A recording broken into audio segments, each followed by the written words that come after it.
নমস্কার বন্ধুরা, আজকে আমাদের রেসিপি বাটা মাছের সর্ষে ঝাল।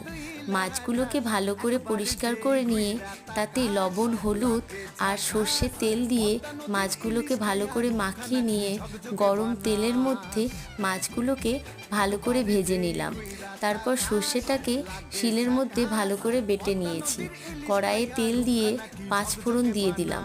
তার সাথে কাঁচা পেঁয়াজ আর লঙ্কা দিয়ে ভালো করে নাড়িয়ে নিয়ে টমেটো দিয়ে দিলাম। তার সাথে আদা রসুন বাটা দিয়ে লঙ্কা গুঁড়ো দিয়ে মশলাটাকে ভালো করে কষিয়ে নিলাম। তারপর একটু পেঁয়াজ বাটা দিয়ে দিলাম।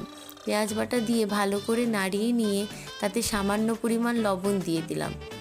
তারপর সর্ষে বাটাটাকে দিয়ে দিলাম। সর্ষে বাটাটাকে ভালো করে কষিয়ে নিয়ে তার মধ্যে জল দিয়ে দিলাম।